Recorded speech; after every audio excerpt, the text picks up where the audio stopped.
الرجیم بسم اللہ الرحمن الرحیم.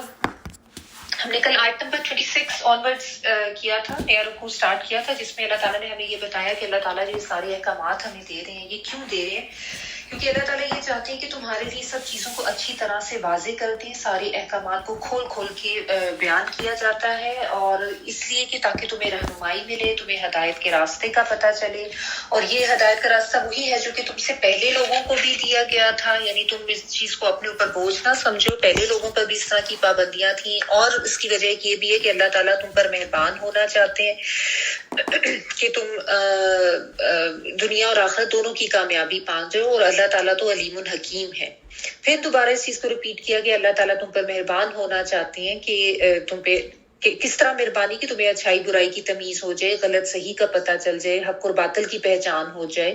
لیکن ایک طرف تو اللہ تعالیٰ کی ذات ہے جو تمہاری خیر خواہی چاہتی ہے، اور دوسری طرف وہ لوگ ہیں جو اپنی خواہشات کی پیروی کرتے ہیں، اور وہ چاہتے ہیں کہ تم بھی ان کے پیچھے ان کی پیروی کرو، ان کی باتوں میں لگ کے غلط راستوں کی طرف چلے جاؤ. وہ تمہیں جھکانا چاہتے ہیں غلط چیزوں کی طرف. ٹھیک ہے. اور پھر اللہ تعالیٰ نے یہ بھی بتایا کہ اللہ تعالیٰ نے تو تمہارے اوپر بہت تخفیف کی ہے، بہت ہلکا کیا ہے چیزوں کو. کوئی دین ایسی یا دین کے احکامات ایسے ناقابل عمل نہیں ہے. اگر احکامات دیے تو ساتھ ساتھ بہت سی آسانیاں بھی تمہیں دی ہیں. ٹھیک ہے. اور اللہ تعالیٰ کو یہ اچھی طرح سے معلوم ہے کہ انسان جو ہے وہ کمزور پیدا کیا گیا ہے، اس لیے چونکہ وہ خالق ہے، وہ مالک ہے، اس کو اس چیز کا پتہ ہے کہ انسان کمزور پیدا کیا گیا ہے، تو اللہ تعالیٰ نے انسان کے لیے ساتھ ساتھ آسانیاں بھی رکھی ہیں. ٹھیک ہے. یہاں تک ہم نے کل کیا تھا. اب آیت نمبر 29 سے آنورڈز پڑھی. یا ایھا الذین آمنوا لا تأکلوا اموالکم بینکم بالباطل الا ان تکون تجارۃ عن تراض منکم ولا تقتلوا انفسکم ان اللہ کان بکم رحیما. اے ایمان والو، اپنے آپس کے مال ناجائز طریقے سے مت کھاؤ، مگر یہ کہ تمہاری آپس کی رضامندی سے تجارت ہو یا خرید و فروخت. اور اپنے آپ کو قتل نہ کرو، یقیناً اللہ تعالیٰ تم پر نہایت مہربان ہے. یا ایھا الذین آمنو، اے لوگو جو ایمان لائے ہو، لا نہیں، تأکلو تم کھاؤ، تا تم کے لیے، حمزہ کاف لام روٹ ورڈ ہے، اکلا کھانے کے لیے آتا ہے، اموالکم مال تمہارے، بینکم آپس میں، بین درمیان کو کہتے ہیں، اور کم تم سب کے لیے، تو درمیان تمہارے یعنی آپس میں، بالباطلی ساتھ باطل کے، نہ حق نہ کھاؤ، اللہ مگر ان کے تکونا وہ ہو، کیا ہو، تجارتن ایک تجارت یا کوئی خرید و فروخت، ان ترادن منکم باہم رضامندی. ترادن جو ہے نا، بیچ میں آپ کو الف نظر آ رہا ہے، جو روٹ پر تو وہی ہے راد واد یا رضامندی والا، لیکن یہ باہم کے معنوں میں ہے. ٹھیک ہے. باب تفاعل میں چلا جاتا ہے کہ باہم رضامندی سے، منکم تمہاری. ٹھیک ہے. یعنی ان ترادن منکم کا آپ اکٹھا یہ ترجمہ کریں گے، باہم رضامندی سے تمہاری، یعنی کوئی تجارت ایسی ہے جو تمہاری باہم رضامندی سے ہو رہی ہے. ولا اور نہ، تقتلوا تم قتل کرو، قاف تا لام اور تا تم کے لیے آ رہا ہے، انفسکم اپنے نفسوں کو یا اپنی جانوں کو، انا بے شک اللہ تعالیٰ کانا ہے، بکم تم پر، یہاں پہ باذبی کا ترجمہ آپ پر کریں تو آسان رہے گا، رحیمن رحم کرنے والا، فعیلن کے وزن پہ، اور یہ بار بار کا مفہوم دیتا ہے رحیمن جو ہے. ٹھیک ہے. ایک رحمان ہوتا ہے نا جس میں جوش کا اظہار ہوتا ہے، رحیم جو ہے اس میں اس صفت میں دوام ہوتا ہے. ٹھیک ہے. اچھا، تو دیکھیں یہاں پہ سب سے پہلی بات ہوئی کہ یا ایھا الذین آمنو کہہ کے بات کی جا رہی ہے. تو اس پہ جس طرح میں آپ کو ہمیشہ کہتی ہوں کہ تھوڑا سا غور کر کے سوچا کریں، تھوڑا سا الرٹ ہوا کریں کہ ایمان والوں کو خطاب کر رہے ہیں نا اللہ تعالیٰ نے، ڈائریکٹ ہمیں بتایا جا رہا ہے. تو یہاں پہ تھوڑا سا جو نا ہمیں سوچنا چاہیے. اصل میں ہم نا یہ چیز یہ اتنی دفعہ آتا ہے نا یا ایھا الذین آمنو، کہ ہم اس کو فیل کر کے پڑھتے ہی نہیں ہیں، یا ہم اس کے اوپر غور نہیں اس طرح سے کرتے جتنا کرنا چاہیے، کہ اللہ تعالیٰ ہمیں پکار کر کچھ کہہ رہے ہیں، اور اس میں پھر یعنی ہمارا جو ایمان لانا ہے اس کا ایک تقاضا بتایا جا رہا ہے کہ اب ایمان لا چکے ہو نا، تو اب اس ایمان کا تقاضا ہے کہ تم نے یہ کرنا ہے. یعنی ایمان کا محض خالی دعویٰ تو نہیں ہوگا، اس کو تم عملی طور پر کیسے ثابت کرو گے کہ تم ایمان والے ہو. تو اس کے بعد پھر جو احکامات آتے ہیں ان کو پھر سمجھنے کی ضرورت ہوتی، کیونکہ ایمان کے دعوے دار تو ہم سارے ہی ہیں، لیکن ایمان کے تقاضے ہم پورے کرنے کی طرف نہیں آتے. ٹھیک ہے نا. تو یہاں پہ اللہ تعالیٰ نے ایمان والوں کو مخاطب کیا. تو خوب غور سے ہمیں سننے کی بات ہے، کیونکہ اگر ہم یہ کام نہیں کریں گے جو اس کے بعد اللہ تعالیٰ ہمیں بتا رہے ہیں، تو اس کا مطلب ہے کہ ہمارے ایمان میں کمزوری ہے، ہم ایمان والے نہیں ہیں، یا ہمارا ایمان کا وہ دعویٰ جو ہے وہ سچا نہیں ہے، وہ جھوٹا ہے. اگر ہم نے یہ کام نہ کیا جو ایمان والوں سے مطلوب ہے، جو کہا جا رہا ہے ان کو. ٹھیک ہے نا. تو اپنے اوپر رکھ کے سوچیں کہ اللہ تعالیٰ مجھے یہ کہہ دے. جب اس طریقے سے سوچ کے کریں نا تو پھر انسان زیادہ الرٹ ہوتے ہیں کہ ایک تو اللہ کی ذات کچھ کہہ رہی ہے، اور کن سے کہہ رہی ہے، ہمیں ڈائریکٹ ہمیں خطاب کیا جا رہا ہے. تو اللہ تعالیٰ ایمان والوں کو خطاب کر کے کیا کہہ رہے ہیں کہ تم آپس میں مال جو ہے تمہارے، اس کو باطل طریقوں کے ساتھ نہ کھاؤ. باطل کیا ہوتا ہے؟ باطل حق کا الٹ ہوتا ہے نا، یعنی نا حق ایک دوسرے کے مال نہ کھاؤ. باطل مینز جو بھی شریعت کے خلاف کوئی طریقہ ہوگا جس میں کوئی نقصان کسی کا ہو رہا ہو، کسی کے اوپر ظلم ہو رہا ہو، مطلب ایک کا بے شک فائدہ ہو رہا ہے لیکن ایک جو ہے اس کے اوپر کوئی ظلم ہو رہا ہو. ٹھیک ہے نا. تو جو بھی طریقہ جو عدل و انصاف کے خلاف ہو، آپ یہ کہہ لیں، یا دیانت اور سچائی کے خلاف ہو، یا جس میں فریقین میں جو ہے وہ دونوں رضامندی ان کی نہ ہو، کسی ایک جو اوپر ہے وہ ظلم ہو رہا ہو. ٹھیک ہے. تو اس طریقے سے آپس میں ایک دوسرے کے مال نہ کھاؤ. اب اس میں آپ دیکھیں کہ بات تو چل رہی تھی حسن معاشرت کی، یا ایک مضبوط اور صحت مند معاشرہ تشکیل دینے کے لیے اللہ تعالیٰ احکامات دے رہے ہیں کہ ایسے اپنی عائلی زندگی ایسے رکھو، ذمہ داریاں بتائیں، اور حقوق و فرائض جو ہیں ان کا تعین کیا. تو یہاں پہ اب بیچ میں مال کے حوالے سے بات کیوں آ گئی؟ یعنی مال کی ایسی کیا اہمیت ہے؟ دیکھیں، مال تو زندگی کی بہت اہم ضرورت ہے نا، انسان کے قیام و بقا کا ذریعہ. ابھی ہم نے کچھ دن پہلے یہ آیات پڑھی تھی جس میں اللہ تعالیٰ نے کہا تھا کہ یہ مال جو ہے تمہارے لیے اللہ تعالیٰ نے تمہاری زندگی کے قیام کا ذریعہ بنایا، بقا کا ذریعہ بنایا. ٹھیک ہے نا. اور دوسرا آپ یہ بھی سمجھ لیں وجہ یہاں پہ یہ بیان کرنے کی کہ معاشرے کی تشکیل کے لیے احکامات اللہ تعالیٰ دے رہے ہیں نا، تو معیشت کے بغیر کوئی معاشرت جو ہے وہ قائم نہیں ہو سکتی. یعنی معیشت جو ہے نا وہ معاشرے کی آپ کہہ لیں بیک بون ہوتی ہے، ریڑھ کی ہڈی کی طرح ہوتی ہے. اگر انسانی جسم میں ریڑھ کی ہڈی جو ہے وہ کمزور ہو جائے، یا اس پہ چوٹ آ جائے، یا وہ ٹوٹ جائے خدا نخواستہ، تو انسان کا جسم جو ہے وہ بیکار ہو جاتا ہے. انسان چل پھر ہی نہیں سکتا، بھلے زندہ وہ ہو لیکن وہ بالکل بیڈ ریڈن ہو جاتا ہے. یا ویسے بھی اگر بیک بون میں پرابلم ہو تو کمزوری آ جاتی ہے انسان. تو اسی طرح اگر معیشت کمزور ہو تو معاشرہ بھی کمزور ہو جاتا ہے. تو معاشرہ جو ہے نا وہ مضبوط اور صالح بنیادوں پر آپ کہہ لیں کہ کھڑا ہی نہیں ہو سکتا جب تک کہ ایک مضبوط اور حلال معیشت نہیں ہو. ٹھیک ہے. تو اس لیے اللہ تعالیٰ جہاں معاشرے کے دیگر قوانین بتاتے نا، وہاں معاشی قانون بھی ساتھ ساتھ بتاتے ہیں. یہ ہم دیکھتے آ رہے ہیں کہ ساتھ ساتھ اس کے حوالے سے سورۃ البقرہ سے لے کے ابھی تک اللہ تعالیٰ ہمیں قوانین بتاتے ہیں کہ معیشت یا معاشی لحاظ سے ہمیں کن اصولوں کو فالو کرنا ہے. ٹھیک ہے. کہ مال کے تصرف کے معاملے میں ہمیں کیا کرنا ہے، کیونکہ حسن معاشرت حسن معیشت کے بغیر ممکن نہیں ہے. ٹھیک ہے. یہ سمجھ لیجیے گا. تو یہ اللہ تعالیٰ نے کہا کہ آپس میں ایک دوسرے کا مال جو ہے وہ باطل طریقے سے مت کھاؤ. باطل کا جو ہے نا آپ یہ سمجھ لیں کہ باطل اپنی نوعیت کے لحاظ سے بھی باطل ہو سکتا ہے، اور باطل جو ہے نا وہ طریقہ کار کے اعتبار سے بھی ہوتا ہے. نوعیت کے اعتبار سے مثلاً آپ دیکھیں جیسے شراب حرام ہے، خنزیر کا گوشت حرام ہے، یہ اپنی نوعیت کے لحاظ سے حرام ہے یہ چیزیں. اور جیسا میں نے بتایا کہ طریقہ کار کے اعتبار سے بھی باطل ہو سکتا ہے. وہ کیسے کہ آپ دیکھیں جس طرح سود کے پیسے، جوئے کے پیسے، یہ سب حرام ہیں اپنے طریقہ کار کی وجہ سے.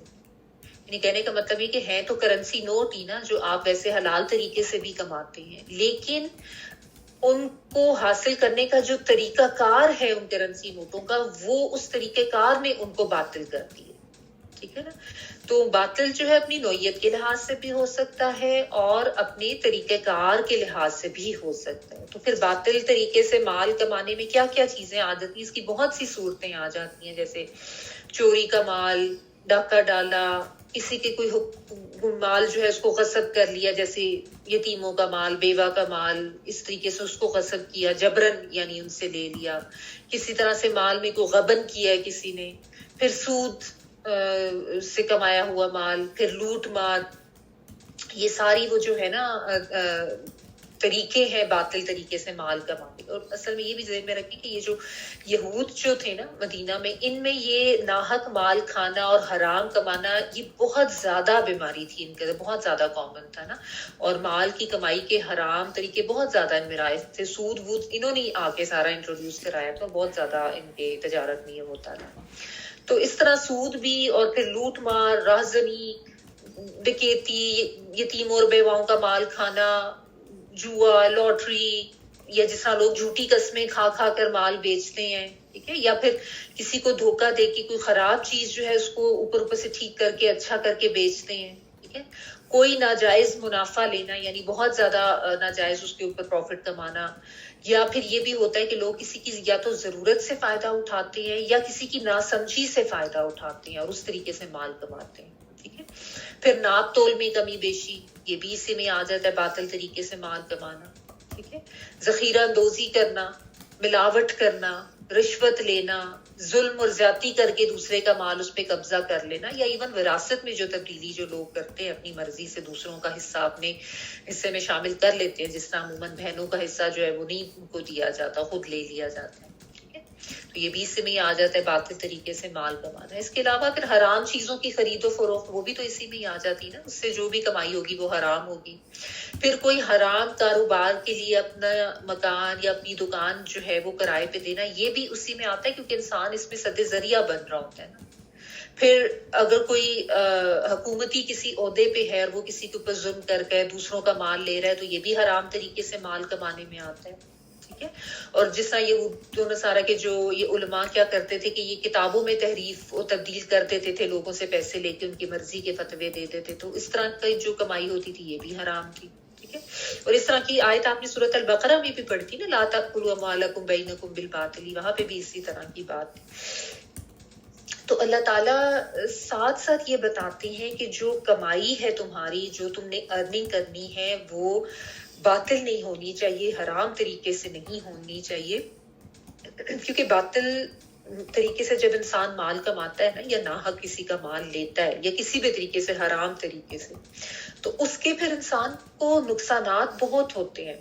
بظاہر تو انسان کو یہ لگ رہا ہوتا ہے کہ مجھے دنیاوی لحاظ سے بڑا فائدہ ہو رہا ہے، مجھے مال زیادہ مل رہا ہے، اور کسی کو پتہ بھی نہیں چلا، میں نے اس کو دھوکہ دے دیا، یا حرام چیزوں کا کاروبار کرا، لیکن انسان اب اس ظاہری فائدے کو دیکھ رہا ہوتا ہے، لیکن اس کے ساتھ جو چیزیں جڑی ہوئی اس کی زندگی میں آتی ہیں نا، اس سے وہ ناواقف ہوتا ہے۔ مثلاً ایسے لوگوں کی زندگی میں پھر جھگڑے فساد رہتے ہیں، آپس میں اختلافات ہوتے ہیں، گھروں کے اندر جہاں پہ حرام کمائی آ رہی ہوتی ہے نا، وہاں پہ یہ سب کچھ ہوتا ہے۔ دنیا اور آخرت تو برباد ہوتی ہے، یعنی آخرت کا تو آپ نے ابدی خسارہ لیا، دنیا میں بظاہر آپ کو فائدہ نظر آ رہا ہو نا کہ پیسے زیادہ آ رہے، لیکن سکون نہیں ہوتا، اطمینان نہیں ہوتا، برکت نہیں ہوتی ایسے پیسے میں، وہ نقصان میں بھی جاتا ہے انسان، ٹھیک ہے، کیونکہ انسان حقوق العباد غصب کر رہا ہوتا ہے نا۔ پھر ایسے حرام پر پلی ہوئی جو اولادیں ہوتی ہیں نا، وہ بھی نافرمان نکلتی ہیں، بد اخلاق ہوتی ہیں، بے دین ہوتی ہیں۔ تو یہ انسان اس چیز کو سمجھتا نہیں ہے کہ میں نے اپنی اولاد کو جو ہے وہ حرام پہ پالا ہے نا، اس لیے اب وہ اس طریقے کی نافرمان ہوتی جا رہی ہے۔ اور پھر ایک چیز اور بھی جو ہمیں پتہ چلتی ہے کہ ایسے حرام کمانے والی انسان کی دعائیں بھی قبول نہیں ہوتی۔ بعض دفعہ لوگ یہ کہتے ہیں نا کہ ہماری دعائیں قبول نہیں ہوتی، ہماری دعائیں قبول نہیں ہوتی، لیکن اس چیز کو وہ سمجھتے نہیں ہیں کہ وہ اپنی کمائی کو چیک کریں کہ کمائی تو نہیں ہے کوئی ایسی کہ دعائیں جو ہے وہ قبول نہیں ہو رہی ہوتی۔ میں نے آپ کو ایک دفعہ پہلے بھی ایک حدیث کا مفہوم بتایا کہ آپ صلی اللہ علیہ وسلم نے فرمایا کہ کوئی شخص ایسا ہو جو کہ سفر کر کے آئے اور وہ کعبہ کی دیواروں سے لپٹ لپٹ کے بھی دعائیں مانگ رہا ہو نا، تو اس کی دعا کیسے قبول ہوگی اگر وہ اس کا کھانا بھی حرام، اس کا پینا بھی حرام، اس کا پہننا اوڑھنا بھی حرام، یعنی سارا وقت وہ دنیا میں حرام کمائی میں پڑا رہا، اور اس کے بعد جا کے اگر وہ عمرہ یا حج کے لیے جاتا ہے اور لپٹ لپٹ کے دعائیں مانگتا ہے خانہ کعبہ سے، اس کی دعا قبول نہیں ہوگی، کیونکہ اس کا کھانا پینا پہننا اوڑھنا سب حرام۔ تو اپنی کمائی جو ہے نا اس کے اوپر نظر رکھنا، اس کو چیک کرنا، یہ بہت زیادہ ضروری ہے. عموماً لوگ اس کی طرف دھیان نہیں دیتے.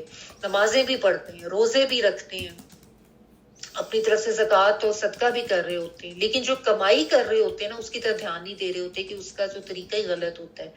یا تو وہ طریقہ ہی غلط ہوتا ہے، یا وہ کاروبار کسی ایسی نوعیت کی چیز کا ہوتا ہے جو حرام ہے اٹ سیلف. تو یا پھر کسی کو دھوکہ دے دیا، کسی کے ساتھ زیادتی کر دی، ظلم کر لیا، اور پھر اس کو لوگ اتنا اہم نہیں سمجھتے. تو یہ جو ہے نا بہت زیادہ اس کے بارے میں کیئرفل ہونے کی ضرورت ہے کہ اپنے مال کو چیک کریں کہ مال جو ہے وہ حلال طریقے سے آ رہا ہے یا نہیں آ رہا ہے. پھر اسی لیے اس میں اللہ تعالیٰ نے جو ایکسیپشن بتا دی نا کہ آپس کی رضامندی سے اگر تجارت کر کے نفع تم کما رہے ہو تو وہ جائز ہے، وہ ٹھیک ہے، لیکن اس باہم رضامندی میں بھی یہ یاد رکھیں شرط حلال کی ہی ہے. یعنی باہم رضامندی سے بھی اگر تجارت ہو رہی ہے اور وہ غلط چیز کی ہو رہی ہے، حرام چیز کی، مطلب شراب اور کوئی خنزیر کا گوشت یا کوئی بھی غلط چیزوں کی اگر آپ تجارت کر رہے ہیں تو بے شک وہ باہم رضامندی سے بھی ہوگی، وہ جائز نہیں ہوگی. باہم رضامندی سے بھی جو تجارت ہے وہ اپنی نوعیت میں بھی حلال ہو، اس کا طریقہ کار بھی حلال ہو. یعنی باہم رضامندی سے آپ سودی کاروبار کریں تو وہ بھی ٹھیک نہیں ہے، وہ بھی جائز نہیں. تو اگر آپس کی رضامندی سے بھی خرید و فروخت یا تجارت کرنی ہے تو اس میں بھی شرط حلال کی ضرور لگتی ہے. ٹھیک ہے، تو یہ چیز بھی یہاں پہ اللہ تعالیٰ نے ایکسپلین کر دی. اچھا، پھر اس میں ایک اور بات جو اللہ تعالیٰ نے بتائی، وَلَا تَقْتُلُوا أَنفُسَكُمْ، اس کو بھی سمجھ لیں کہ آپس میں اپنی جانوں کو قتل نہ کرو. ابھی اپنی جانوں کو قتل نہ کرنا جو ہے اس کے بھی 3 معنی بیان کیے گئے. ایک تو اس کو جو بات اس آیت میں بتائی جا رہی ہے نا کہ باطل طریقوں سے مال کمانا، تو باطل طریقے سے جب انسان مال کماتا ہے نا تو اصل میں اپنے آپ کو تو وہ ہلاکت میں ڈال رہا ہوتا ہے. ایسا ہی ہے نا، اس کو دنیاوی طور پہ تو لگ رہا ہوتا ہے کہ میں بڑا پروفٹ کما رہا ہوں، میں بڑا آگے جا رہا ہوں، لیکن وہ اپنی آخرت کس طرح برباد کر رہا ہوتا ہے اور وہ اپنے آپ کو آخرت میں جہنم میں جھونک رہا ہوتا ہے. تو یہ اپنی جانوں کو ہلاکت میں ڈالنے کے برابر ہے نا. تو یہ اس معنوں میں ہے کہ باطل طریقوں سے مال کھا کر اپنے آپ کو ہلاکت میں نہ ڈالو، یعنی اپنے آپ کو جہنم کی آگ میں نہ ڈالو، یا اپنی آخرت کو برباد کر کے اپنے آپ کو ہلاک نہ کرو. ٹھیک ہے، ایک تو اس کا یہ مطلب بن جاتا ہے. پھر ایک اس کا مطلب علماء نے یہ بھی لیا ہے کہ آپس میں ایک دوسرے کو، یعنی مسلمان کو قتل نہ کریں آپس میں، کیونکہ اللہ تعالیٰ نے یہ بھی تو بتایا نا کہ آپس میں مسلمان جو ہیں، یعنی ایک جیسا نبی صلی اللہ علیہ وسلم نے بتایا انما المؤمنون اخوہ، یعنی آپس میں بھائی بھائی ہیں مسلمان، تو جسد واحد آپ کے لیے. تو یہ جو ایک دوسرے کو قتل کرنا، کیونکہ اگر آپ اس کو مال کے ساتھ بھی یعنی جوڑ کے کرے نا تو جو مال کی حرص ہوتی ہے وہ انسان کو اندھا کر دیتی ہے. جائز ناجائز کی تمیز تو پھر انسان میں نہیں رہتی نا، پھر قتل تک نوبت چلی جاتی ہے، جھگڑے فساد اتنے بڑھ جاتی ہیں. یعنی اکثر جو قتل و غارت یا خون ریزی ہوتی ہے نا اس کے پیچھے یہ مال بہت بڑی وجہ ہوتی ہے نا. بلکہ یہ زر، زمین اور زن، یہ 3 ہی چیزیں ہوتی ہیں جن کی وجہ سے آپس میں لڑائی جھگڑے ہوتی ہیں. زر زمین جو ہے وہ آپ کہہ لیں مال کی اس میں آ جاتا ہے، اور زن جو ہے وہ معاشرت سے متعلق چیز آ جاتی ہے. تو معیشت اور معاشرت دونوں چیزیں جو ہیں 3 چیزوں میں آ جاتی ہیں، زر، زمین اور زن. زن جو ہے وہ عورت کے لیے آتا ہے.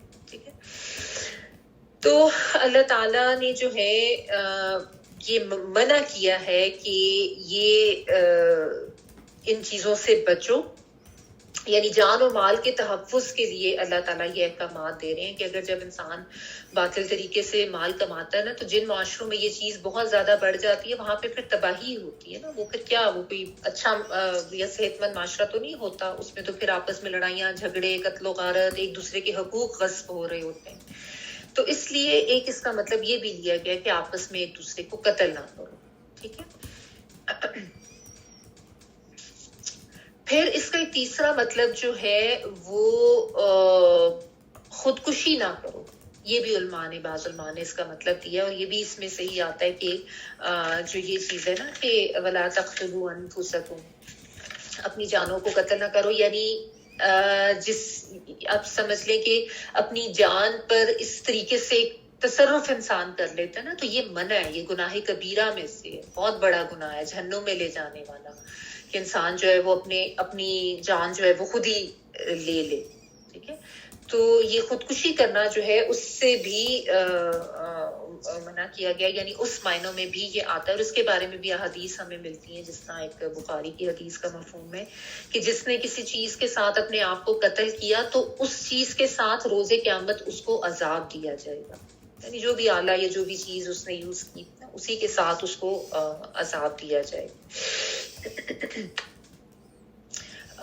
اس طرح سے ایک اور حدیث کا مفہوم آتا ہے کہ جس نے خود کو مارنے کی نیت سے زہر کھایا تو جہنم میں بھی اس کو پھر زہر دیا جائے گا، یعنی جہنم کا عذاب تو علیحدہ سے ہوگا، لیکن وہ طریقہ بھی جس طریقے سے اس نے جو ہے وہ اپنے آپ کو مارا تھا نا، وہ طریقہ اس کے ساتھ آخرت میں بھی وہی بار بار پھر ریپیٹ ہوگا، ٹھیک ہے۔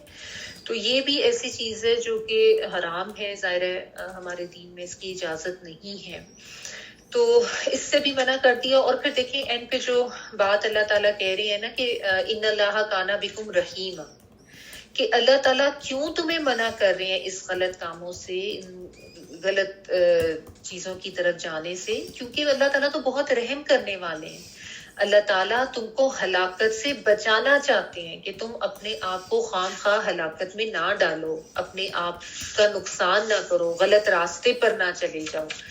تو یہ چیز جو ہے یہاں پہ سمجھائی جا رہی ہے کہ یہ احکامات جو ہے ونس اگین بات وہی ہے جو ہم نے جو کل بھی جو آیات پڑھی تھی نا، کہ اللہ تعالیٰ تمہارا بھلا چاہتے ہیں، تمہارا فائدہ چاہتے ہیں کہ تم آخرت میں کامیاب ہو جاؤ، تم سیدھے راستے پر آ جاؤ، تم ہدایت پا جاؤ اور اپنا نقصان نہ کرو۔ کیوں؟ کیونکہ اللہ تعالیٰ تو بار بار رحم کرنے والے، انسان غلط کام کرتا ہے اللہ تعالیٰ اس کو پھر معاف کرتے ہیں، پھر موقع دیتے ہیں، وہ پھر غلطی کرتے ہیں اللہ تعالیٰ پھر رحم کرتے ہیں، پھر معاف کرتے ہیں کہ شاید سیدھا ہو جائے، شاید صحیح راستے پر آ جائے۔ اچھا، اس کے بارے میں ہاں میں آپ کو نا کچھ حدیث ہیں جو بتا دیتی ہوں، جو ہے وہ کس طریقے سے ہونی چاہیے، باہم رضامندی کے حوالے سے ہونی چاہیے اور باطل طریقے سے مال نہیں کھانا چاہیے۔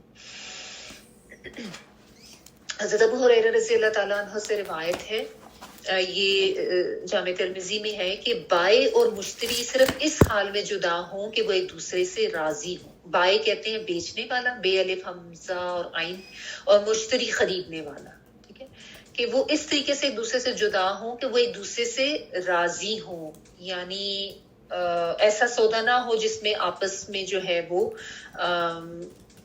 زور زبردستی کی گئی ہو۔ اس لیے کوشش کیا کریں کہ جب شاپس پر جائیں نا تو احتیاط کریں، زبردستی کر کے یا کسی کی مجبوری سے فائدہ نہ اٹھائیں۔ خواتین بہت زیادہ لڑائی جھگڑے بھی شروع کر دیتی نا جا کے، تو تھوڑی بہت ٹھیک ہے بارگیننگ جتنی ایک جائز حد تک ہونی چاہیے وہ کرنی چاہیے، لیکن ناٹ ٹو مچ۔ اچھا،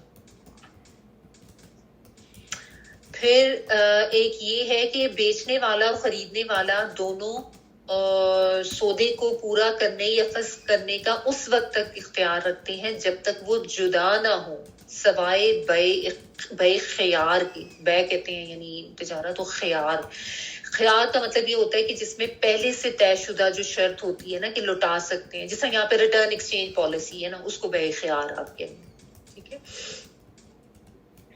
بیچنے والا خریدنے والا دونوں سودے کو پورا کرنے یا فسخ فاسین خواہ یعنی ختم کرنا اس وقت تک اختیار رکھتے ہیں جب تک وہ جدا نہ ہوئے ہوں، یعنی اس وقت تک وہ چاہیں تو اپنی ڈیل جو ہے اس کو کینسل کر دیں، واپس کر دیں، جو بھی ہے۔ جب جدا ہو گئے تو پھر انلیس اینڈ انٹل کی کوئی ریٹرن ایکسچینج والی پالیسی، جس طرح ہمارے یہاں پہ ہوتی ہے نا کہ ریٹرن ایکسچینج، ان ملکوں میں تو کافی ریلیکس ریٹرن ایکسچینج پالیسی ہے، لیکن اس میں بھی یہ دھیان رکھنا چاہیے کہ اگر آپ نے لیا ہے نا تو اب آپ کو ریٹرن کرنا پڑا، تو یہ نہیں کہ اب آپ اس کا خیال نہیں رکھیں گے یا اس کے اوپر کوئی خراب ہو گیا، اس میں کوئی پرابلم آپ آ گئی ہے تو آپ اس کو کہیں کہ جب میں نے اس کا ناجائز استعمال کر کے اس کو واپس کر دینا ہے, داغ لگ گیا یا خراب ہو گیا.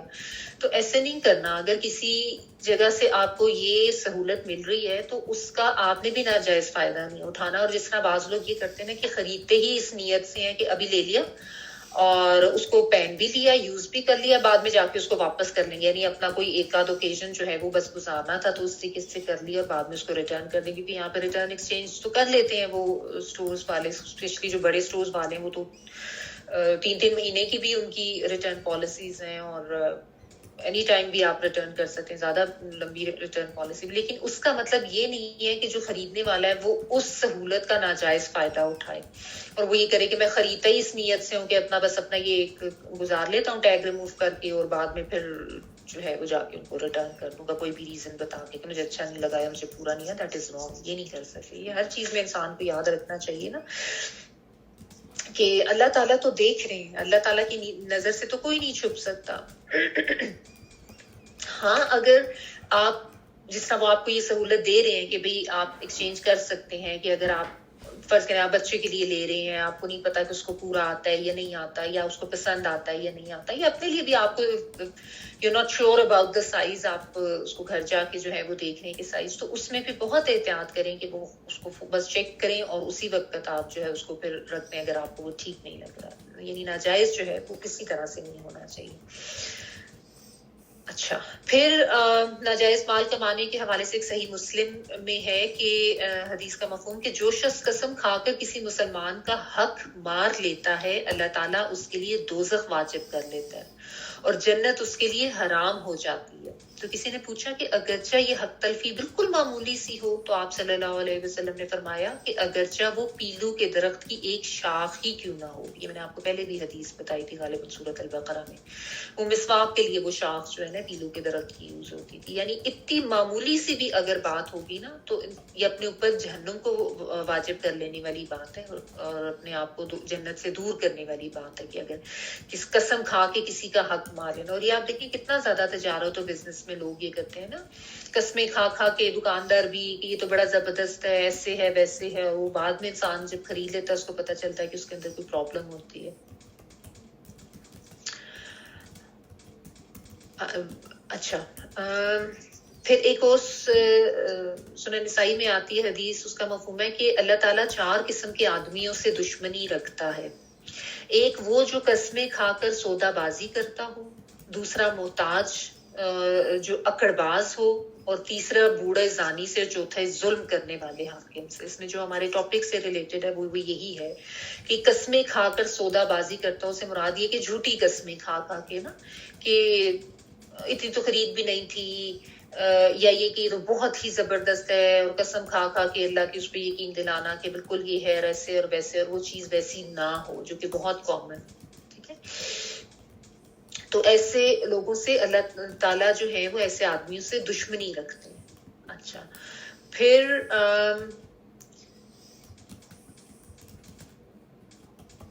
اے تاجروں, نبی صلی اللہ علیہ وسلم نے فرمایا, جامع ترمذی میں آتا ہے کہ اے تاجروں کے گروہ, سودا بازی میں بےہودہ باتیں اور قسمیں شامل ہو جاتی ہیں, لہٰذا تم ان کے ساتھ صدقہ بھی ملا لیا کرو. یعنی ہوتا ہے نا کہ انسان نہ چاہتے بھی کوئی ایسی چیز کر گیا تو اس لیے صدقہ جو ہے وہ ضرور ساتھ ساتھ کیا کرو تاکہ مال تمہارا جو ہے وہ صاف ہوتا رہے. بلکہ ایک جگہ پہ یہ بھی آتا ہے کہ آپ صلی اللہ علیہ وسلم نے یہ بھی کہا, کسی کو کوئی مال تول کے بیچ رہا تھا کسی کو, تو آپ صلی اللہ علیہ وسلم نے فرمایا کہ تولو اور کچھ جھکتا ہوا تولو, یعنی تھوڑا سا ایکسٹرا دے دو. اور ہمارے یہاں تو بالکل ہی الٹا ہو رہا ہوتا ہے نا کہ وہ اس طریقے کے طریقے نکالے ہوئے ہیں, ایسی چیزیں کہ وہ الٹا کم تول کے دے رہے. تو نبی صلی اللہ علیہ وسلم تو یہ کہے کہ تھوڑا جھکتا ہوا تول دو, یعنی تھوڑا زیادہ دے دو تو وہ زیادہ بہتر ہے تمہارے لیے, کہ ایک طرح کا ایکسٹرا نکل جائے, تاکہ کچھ بھی غلط ہوا ہے تو وہ ایک طرح سے صدقہ ہو جائے گا. اچھا, ایک اور صحیح بخاری کی حدیث کا مفہوم ہے کہ اللہ تعالیٰ یہود کو غارت کرے کہ ان پر چربی حرام کی گئی تھی تو انہوں نے اسے پگھلا دیا اور پھر بیچ ڈالا. ان کے اوپر چربی حرام کی گئی تھی نا یہود پہ, تو انہوں نے اس کو پگھلا کے وہ بیچ دیا کرتے تھے. یعنی ہیلے بہانے سے چیزوں کی شکل تبدیل کر کے حرام چیز کو بیچ دینا, وہ بھی اسی میں آ جاتا ہے. نا, تو آپ ہے وہ حرام چیز, اب آپ اس کی شکل چینج کر دیں یا کچھ اس طریقے کی پیکیجنگ وغیرہ کرتے ہیں. تو ہیلے بہانوں سے کوئی انسان جو ہے وہ مطلب اللہ تعالیٰ کو تو انسان دھوکہ نہیں دے سکتا نا. تو یہ بھی چیز ذہن میں رکھنی چاہیے. اچھا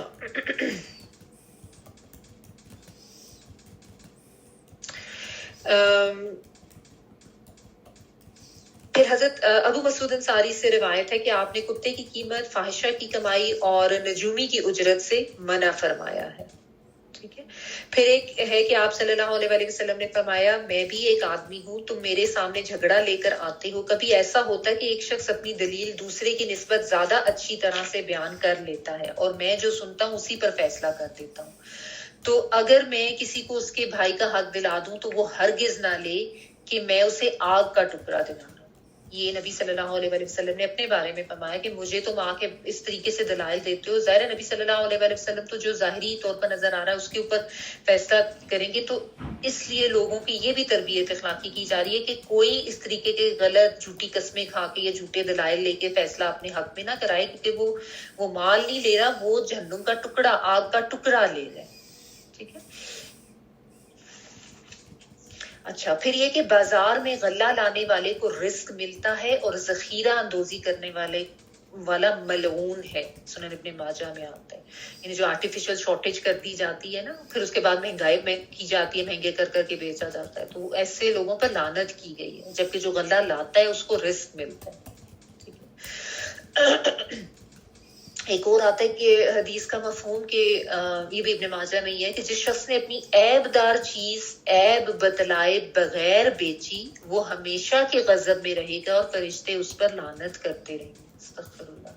کہ کوئی چیز بیچتے ہوئے اس میں کوئی عیب تھا اور آپ نے اگلے کو نہیں بتایا تو یہ غلط چیز ہے. ٹھیک ہے. پھر ایک صحیح بخاری کی حدیث کا مفہوم ہے کہ بائع اور مشتری دونوں جب تک جدا نہ ہوں تو مختار ہیں. یہ وہی بات جو بھی میں نے پہلے بھی بتائی تھی. پھر اگر انہوں نے سچ بولا اور صاف گوئی سے کام لیا تو ان کے سودے میں برکت دی جاتی ہے اور وہ عیب وغیرہ، اور اگر انہوں نے عیب چھپائے اور جھوٹ بولا تو ان کے سودے سے برکت اٹھا لی جاتی ہے. ٹھیک ہے. بائع اور مشتری دونوں جب تک جدا نہ ہوں تو مختار ہیں. اگر انہوں نے سچ بولا صاف گوئی سے کام لیا تو ان کے سودے میں برکت ہے. اگر عیب چھپائے جھوٹ بولا تو پھر ان کے سودے سے برکت اٹھا لی جاتی ہے. یہ چیز سمجھتے نہیں ہے نا لوگ کہ یہ برکت کا بھی کوئی کانسیپٹ ہوتا ہے، اور عیب چھپائے جاتے ہیں، جھوٹی قسمیں کھائی جاتی ہیں، دھوکہ دیا جاتا ہے بڑے آرام سے، اور سمجھتے نہیں ہیں اس چیز کو کہ کتنی بڑی بڑی وعیدیں ہیں ان کے اوپر. ایک حضرت ابو ہریرہ رضی اللہ تعالیٰ عنہ سے روایت ہے صحیح مسلم میں کہ آپ صلی اللہ علیہ وآلہ وسلم کا ایک غلے کے ڈھیر کے پاس سے آپ گزرے، یعنی کوئی شخص کوئی غلے کا ڈھیر لے کے بیٹھا ہوا تھا، اس کو بیچ رہا تھا. تو آپ صلی اللہ علیہ وسلم نے اپنا ہاتھ اس میں داخل کیا تو آپ کی انگلیوں کو نمی محسوس ہوئی. تو آپ صلی اللہ علیہ وآلہ وسلم نے پوچھا کہ اے غلے والی یہ کیا؟ وہ کہنے لگا یہ کیا؟ تو وہ کہنے لگا کہ بارش ہو گئی تھی. تو آپ صلی اللہ علیہ وآلہ وسلم نے فرمایا کہ تم نے پھر اس خراب غلے کے ڈھیر کو اوپر کیوں نہ کیا تاکہ لوگ اسے دیکھ سکتے. پھر یہ بھی فرمایا کہ جس نے دھوکہ دیا اس کا مجھ سے کوئی تعلق نہیں، یعنی تم اس کو چھپا کے کیوں بیچ رہے ہو، اوپر کر دو تاکہ لوگوں کو پتہ تو چلے کہ وہ خریدنا چاہ رہے ہیں یا نہیں، یا کیا چیز خرید رہے ہیں. تو جس نے اس طریقے کا دھوکہ دیا وہ اس کا مجھ سے کوئی تعلق نہیں. کتنی بڑی وعید ہے. نبی صلی اللہ علیہ وسلم نے اس کو یعنی امت محمدیہ میں سے خارج کر دیا جو اس طریقے سے دھوکے سے کوئی چیز بیچتا ہے. اچھا پھر ایک اور حدیث کا مفہوم ہے کہ جب تم میں سے کوئی بکری یا اونٹنی خریدے جس کا دودھ بڑھایا گیا ہو تو دودھ دہنے کے بعد خریدنے والے کو دو باتوں میں سے کسی ایک کا اختیار ہے. خریدنے والے کو کہ چاہے تو اسے رکھ لے چاہے تو واپس کر دے، اور واپس کرے تو ایک ساگ کھجور بھی اس کے ساتھ دے. اب یہ دودھ بڑھانا کیا ہوتا ہے؟ یہ عرب میں نا عموماً یہ رواج ہوتا تھا کہ وہ جب انہوں نے بیچنی ہوتی تھی نا کوئی بکری یا اونٹنی وغیرہ یا گائے تو اس کا نا ایک دن پہلے دودھ نہیں نکالتے تھے. تو اس سے یہ ہوتا تھا کہ جب خریدنے والا خریدتا تھا وہ اس کو گھر لے جا کے جب اس کا وہ دودھ نکالتا تھا تو بہت زیادہ دودھ نکلتا تھا ڈبل کوانٹٹی میں. اس کے بعد پھر وہ ایک دن نکالتے تھے تو وہ کم دودھ آتا تھا، یعنی ایکچوئل کوانٹٹی تو وہی تھی دودھ کی، وہ پہلے تو ایکسٹرا ہوتا تھا. تو اس لیے نبی صلی اللہ علیہ وسلم نے کہا کہ واپس کر دو اس کو اگر تم کرنا چاہ رہے ہو، خریدنے کے بعد تمہیں نہیں تسلی ہوئی، لیکن پھر اس کو ایک ساگ کھجور بھی ساتھ دو بیچنے والے کو، کیونکہ تم نے ظاہر وہ دودھ نکال کے تو استعمال کر لیا نا. تو اس کے لیے یہ چیز بھی بتائی گئی. جس نے، ایک اور حدیث کا مفہوم ہے کہ جس نے چوری کا مال خریدا اور وہ جانتا تھا کہ وہ چوری کا مال ہے تو وہ چوری کے گناہ اور اس کی سزا میں برابر کا شریک ہے. یہ بھی دھیان رکھیں. اچھا، تو یہ بات ہے کہ جتنے بھی یہ تاجر ہیں، کاروبار کرنے والے، ان کو بہت زیادہ محتاط ہو کے رہنے کی ضرورت ہے. اگرچہ تجارت جو ہے یہ پسندیدہ ہے ہمارے دین میں تجارت کرنا، لیکن بہت زیادہ احتیاط کے ساتھ اور بہت زیادہ رولز اینڈ ریگولیشنز کے ساتھ، بہت زیادہ ایمانداری اور آنیسٹی کے ساتھ اور سچائی کے ساتھ کرنی چاہیے. اور اس میں بھی پھر یہ کہ ساتھ ساتھ صدقہ خیرات ضرور کریں، تاکہ کچھ بھی اگر غلط انجانے میں بھی ہو گیا تو وہ اس کا بھی جو ہے صفائی ہوتی رہے ساتھ ساتھ. ٹھیک ہے، اس کے اوپر اس لیے اتنا تھوڑا ٹائم لگا کے میں نے اس کو ایکسپلین کیا، کیونکہ یہ بہت اہم بات ہے اور لوگ اس کی طرف اتنا دھیان نہیں دیتے. اور لیڈیز بھی ہوتی ہیں جو کہ کوئی بزنس وغیرہ کر رہی ہوتی ہیں، یا جیسا ان ملکوں میں تو کافی کامن ہے، آپ کسی اسٹور پہ کام کر رہے ہیں یا آپ کہیں پہ بزنس کر رہے ہیں، کسی بھی طرح کا گھر سے اپنے کوئی بزنس کر رہے ہیں، تو اس معاملے میں بہت زیادہ احتیاط برتنے کی ضرورت ہے کہ آپ کو بہت زیادہ آنیسٹی سے کام کرنا ہے، بہت سچائی سے. اگر کوئی کمی ہے یا خرابی ہے اس چیز میں جو آپ سیل کریں تو ضرور اگلے کو بتائیں، اس کو پتہ ہونا چاہیے. چلیں آگے دیکھیں. وَمَن يَفْعَلْ ذَلِكَ عُدْوَانًا وَظُلْمًا فَسَوْفَ نُصْلِيهِ نَارًا وَكَانَ ذَلِكَ عَلَى اللَّهِ يَسِيرًا.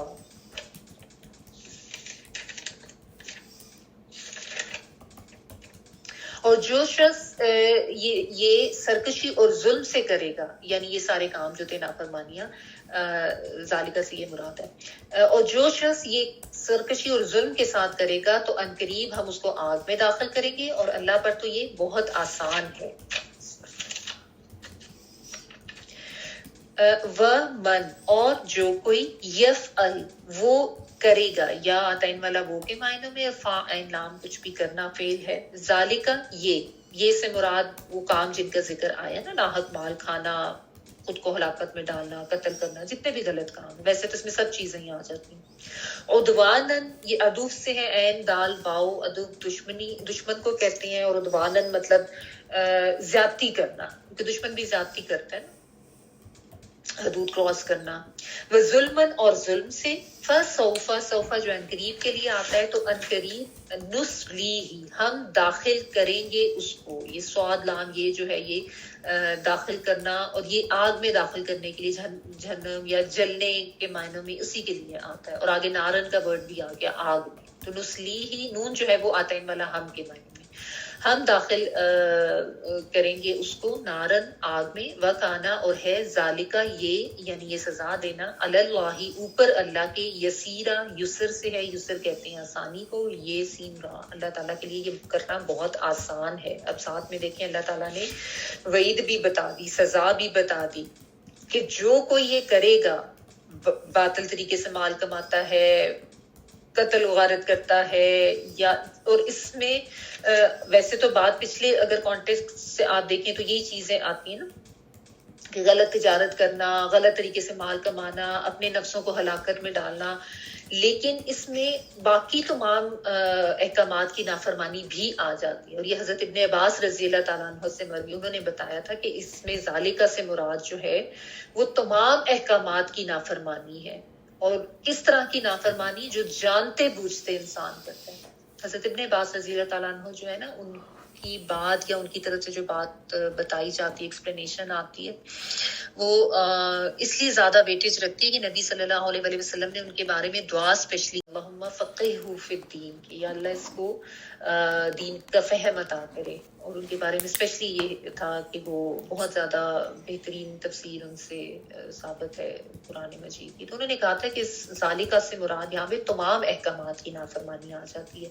یعنی اگرچہ کانٹیکسٹ میں بات تو وہ چل رہی ہے مال کے حوالے سے، لیکن اس کے علاوہ بھی ظاہر ہے آپ جو بھی کسی قسم کی بھی نافرمانی کریں گے، لیکن کس طرح سے، اس میں یہ عدوان اور ظلم والی چیز جو ہے نا، یعنی ایک تو ہو گیا نا غلطی سے ہو گیا، خطا سے ہو گیا، اس کے بعد انسان اس کے اوپر نادم ہو رہا ہے، استغفار بھی کر رہا ہے، وہ تو اور چیز ہے، اس میں تو معافی ہے. لیکن یہ جو انسان کا رویہ نا، جس میں انسان غلط کام بھی کر رہا ہے اور پھر اکڑتے ہوئے کر رہا ہے، اور ڈھیٹ بنتے ہوئے کر رہے. بعض دفعہ ہوتا ہے نا بعض لوگوں کا رویہ کہ ان کو بتایا جاتا ہے کہ یہ نہ کرو تو وہ کہتے ہیں رہنے دو, مجھے پتہ ہے کیا کرنا ہے, مجھے مت سمجھاؤ زیادہ, میرے اوپر یا مولوی نہ بنو زیادہ, یا مجھے زیادہ اسلام کی تعلیمات دینے کی ضرورت نہیں ہے. تو اس طریقے سے جو ایک سرکشی والا ایلیمنٹ ہوتا ہے نا کہ جانتے بوجھتے کرنا, تو وہ اس میں آتا ہے عدوان اور ظلم میں, کیونکہ تو آپ جانتے بوجھتے کر رہے ہیں نا. تو یہ ہے کہ ایسے طریقے سے جو کوئی غلط کام کرتا ہے تو پھر اللہ تعالیٰ نے اس کے بارے میں یہ بتا دیا کہ اللہ تعالیٰ اس کو پھر آگ میں جھونکیں گے, آگ میں داخل کریں گے, اور یہ اللہ کے لیے بہت آسان ہے. یعنی اللہ تعالیٰ نے یہاں پہ جو ہے نا یہ ڈرانے کے لیے یہ بات کہی ہے, کیونکہ بعض لوگ اتنے یا تو ڈھیٹ ہوتے ہیں, اتنے زیادہ نڈر ہوتے ہیں کہ جانتے بوجھتے غلط کام کر رہے ہوتے ہیں اور اس کو غلط سمجھ نہیں رہے ہوتے, یا پھر یہ جو کانسیپٹ لوگوں میں آتا ہے نا کہ اللہ تعالیٰ کی صفت رحم جو ہے کہ اللہ تعالیٰ رحیم ہے, اللہ تعالیٰ رحمان ہے, اس کو لے کے بیٹھ جاتے اور گناہ کرتے رہتے کہ خیر خیر کچھ نہیں ہوتا, اللہ تعالیٰ تو بڑے رحیم ہے, اللہ تعالیٰ تو معاف کر دیں گے. تو ایسا تو نہیں ہے کہ انسان غلط کام کرتا جائے اور یہ سوچو کہ اللہ تعالیٰ رحیم ہے, معاف کر دیں گے معاف کر دیں گے. تو اس لیے یہاں پہ جو ہے نا یہ آپ کہہ لیں کہ جو یہ وعید پہلے بتائی گی کہ آگ میں ڈالیں گے, اور اس کے بعد پھر اس وعید میں مزید شدت بیان کرنے کے لیے یہ کہا گیا کہ کوئی کسی غلط فہمی میں نہ رہے کہ شاید ایسا نہیں ہوگا. اللہ کے لیے تو یہ بہت آسان ہے ایسے کرنا.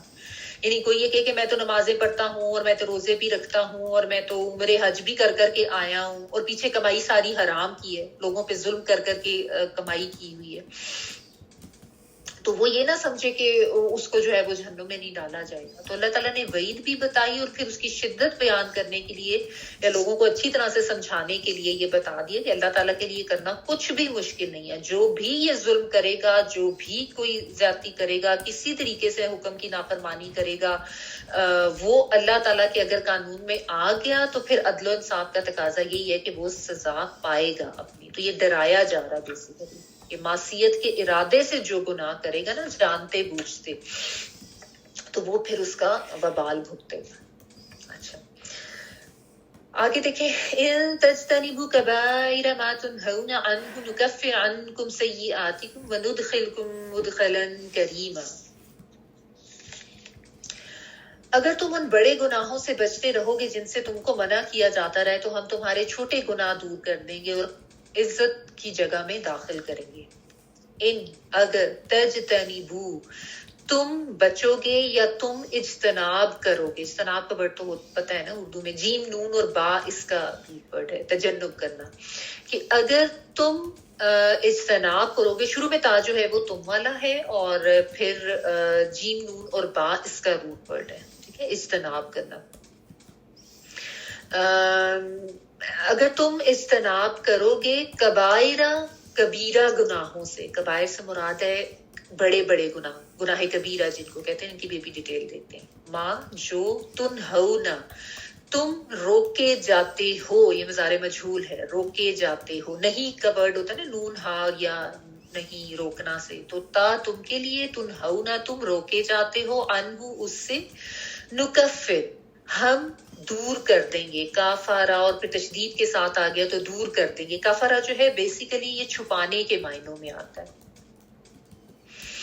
یعنی یہ نا کسان وغیرہ یا فارمنگ جو تھا نا اس کے لحاظ سے اس کا مفہوم ہوتا تھا کہ کسان جو ہے, کسان کو بھی کہا جاتا تھا کافر, کیونکہ کسانوں کا کام یہ ہوتا تھا کہ وہ زمین کھود کے اس کے اندر بیج ڈال کے پھر اس کے اوپر مٹی ڈال کے تو اس کو چھپا دیتے تھے نا, تو یہ چھپانے کے معنوں میں بیسیکلی تو. اور کافر جو ہے وہ بھی بیسیکلی ایمان کو چھپا رہا ہوتا ہے, یا ایمان جو ہے اس کے اوپر غلط چیزیں یا ڈینائل جو ہے یا انکار جو ہے اس سے اس کو چھپا رہا ہوتا ہے صحیح چیز کو.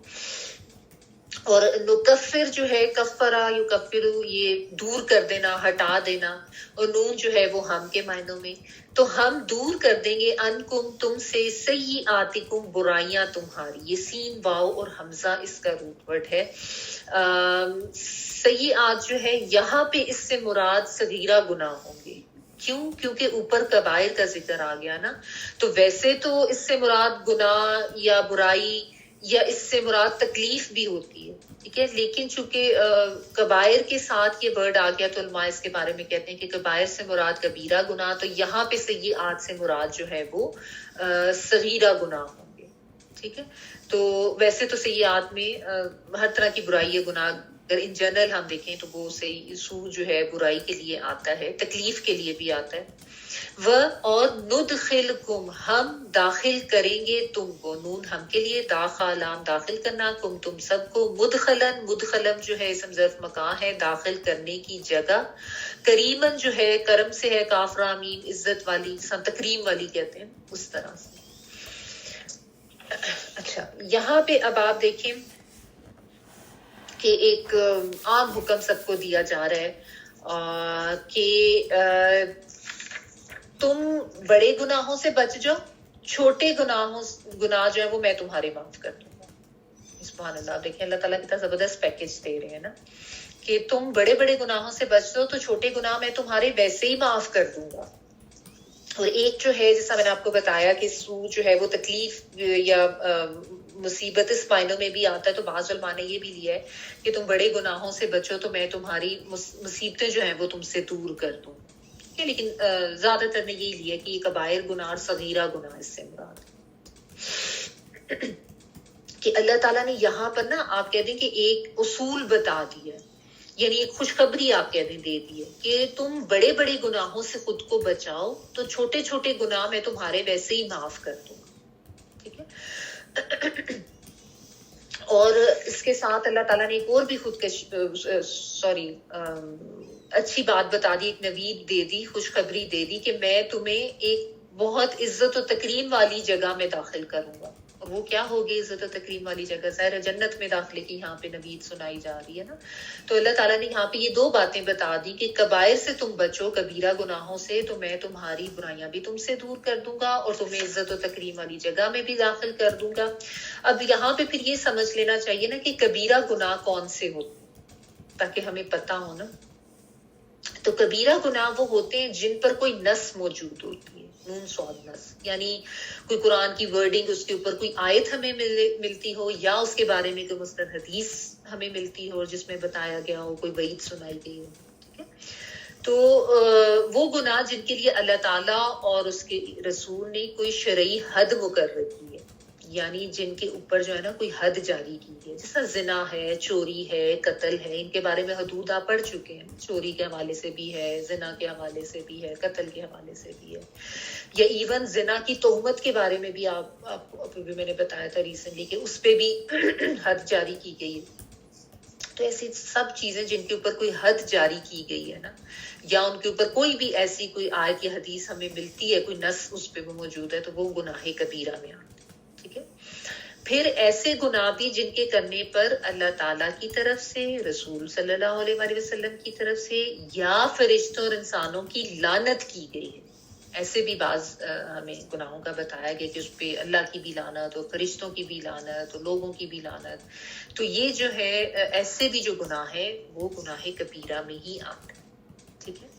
اچھا اب پھر ایسے بھی گناہ، فرض کریں ہم کہ جی اس کے اوپر حد تو کوئی نہیں بتائی گئی اس میں، لیکن ایسے گناہ جن کے لیے کوئی بہت بڑی وعید ساتھ بتائی گئی ہے. ٹھیک ہے. یعنی ان کے لیے لفظ کبیرہ گناہ کا بھلے نہیں آیا لیکن کوئی وعید بتائی گئی ہے، کوئی لعنت کی گئی ہے، تو وہ بھی علماء کہتے ہیں کہ گناہ کبیرہ میں ہی آتا ہے. جیسے آخرت میں جہنم کی وعید ہے، یا جس طرح سود کے حوالے سے کیا ہے کہ اللہ اور اس کے رسول سے جنگ کرنے والی وعید بتائی گئی ہے. تو ایسی سب چیزیں جو ہے نا وہ بھی گناہ کبیرہ میں ہی آ جاتی ہیں. بعض گناہوں کے بارے میں جیسا اللہ تعالیٰ یہ فرماتے ہیں کہ ایسے کرنے والے سے اللہ تعالیٰ آخرت میں ان کو نہ دیکھے گا، نہ ان سے کلام کرے گا. تو یہ بھی دیکھیں اللہ تعالیٰ کی رحمت سے کتنی زیادہ دوری کی بات ہے. تو وہ گناہ بھی اسی زمرے میں آ جاتے ہیں. ٹھیک ہے. اچھا پھر علماء اس کے بارے میں ایک اور بھی بہت اہم چیز بتاتے ہیں کہ چھوٹے جو گناہ ہیں نا، گناہ صغیرہ جن کو ہم کہتے ہیں، ان کو بھی حقیر سمجھ کر اگر ان کے اوپر انسان اصرار کرتا رہے، ڈھیٹ بن کر بے باکی سے ان گناہ صغیرہ جو ہیں ان کو بھی کرتا رہے، تو وہ بھی پھر اس طرح کا اصرار جو ہے، جانتے بوجھتے ڈھٹائی سے گناہ صغیرہ کے اوپر اصرار کرنا، یہ بھی ان گناہوں کو گناہ کبیرہ کی لسٹ میں داخل کر دے. اس چیز کو بھی لوگ سمجھتے نہیں ہیں. تو یعنی چھوٹے گناہ کو حقیر سمجھ کر ان پر اصرار کرنا، بے باکی سے کرنا، تو وہ بھی پھر گناہ کبیرہ میں چلا جاتے ہیں. ورنہ ویسے تو صغیرہ گناہوں کے بارے میں ہمیں یہ بتایا گیا ہے کہ 2 نمازوں کے درمیان بھی وہ جو گناہ ہوتے ہیں صغیرہ، وہ ایک پڑھی پھر کچھ ہو گئی ایسی غلطیاں خدائے، دوسری نماز پڑھ لی تو وہ معاف ہو جاتے ہیں.